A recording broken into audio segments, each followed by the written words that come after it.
ዛሬ ደግሞ ስለ ሌላኛው ወጣት አብዮተኛ እንደዚሁ ማስገራሚ ታሪክ ስላለው ስለ ጥላሁን ግዛው ላውራችሁ። ኮፒ ሊንክ ፎሎ ማድረጋችሁን ሁሌ እንደምለው አትርሱ። ጥላሁን ግዛው በራያና ቆቦ አጠርሻ በምትባል ቦታ ነው ተወልዶ ያደገው 1933 ዓመተ ምህረት። የመጀመሪያ ደረጃ ትምህርቱን ጣይቱ ብጡል ትምህርት ቤት፣ ሁለተኛ ደረጃውን ደግሞ ከአባቱ ጋር ወደ አዲስ አበባ በመምጣት ኮተቤ ሁለተኛ ደረጃ ትምህርት ቤት ተማረና 1959 ዓመተ ምህረት አዲስ አበባ ዩኒቨርሲቲ በመግባት ትምህርቱን ጀመረ። ከዛ ቀድሞ በነበረው የተማሪዎች እንቅስቃሴ ደግሞ 1956 ዓመተ ምህረት አዞቹ የሚል ቡድን ተመስርቶ ነበር። በዛ ማህበርም 1957 ዓመተ ምህረት የተማሪዎች ጥያቄ መሬት ላራሹ እንደሆነ ተወስኖ መሬት ላራሹን የምትሹ ተዋጉለት አትሽሹ እያሉ ተማሪው ባደረገው ትልቅ ሰልፍ ውስጥ ያኔ 11ኛ ክፍል ሆኖ ተሰልፎ ነበር። በኋላ ላይ የአዞቹ ቡድን አባላት ኢህአፓን የተቀላቀሉ ሲሆን ኢህአፓን እስከ መምራትም የደረሱ ሰዎች ናቸው።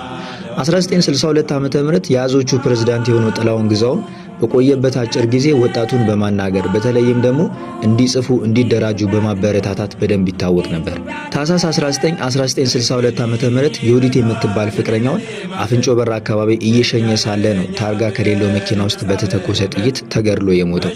በጊዜው የአሟሟቱ ሁኔታ ብዙ መላምቶች ያሉትም ቢሆን የንጉሱ የቅርብ አጃቢ ወይም የአንጋሽ ክፍሉ ምክትል አዛዥ የነበሩት ኮሎኔል ጣሶ ባዘዙት ትዕዛዝ መሰረት ሁለት ወታደሮች እንደገደሉት አንታዛ በሚባል መጽሔት ላይ የተማሪ ትግልና የአብዮቱ ደመና በሚል ርዕስ ይሄ ታሪክ ሰፍሮ እናገኛለን። ጥላሁን ግዛው ከሞተም በኋላ አስክሬኑን የአዲስ አበባ ዩኒቨርሲቲ ተማሪዎች ለመሰናበት በነበረው ሂደት ውስጥ ከመንግስት ጋር በተፈጠረው ግጭት አስክሬኑን ለመውሰድ 23 ተማሪዎች ሲገደሉ 157 ተማሪዎች ደግሞ በከፍተኛ ሁኔታ ቆስለውም እንደነበረ ከታሪኩ መረዳት እንችላለን።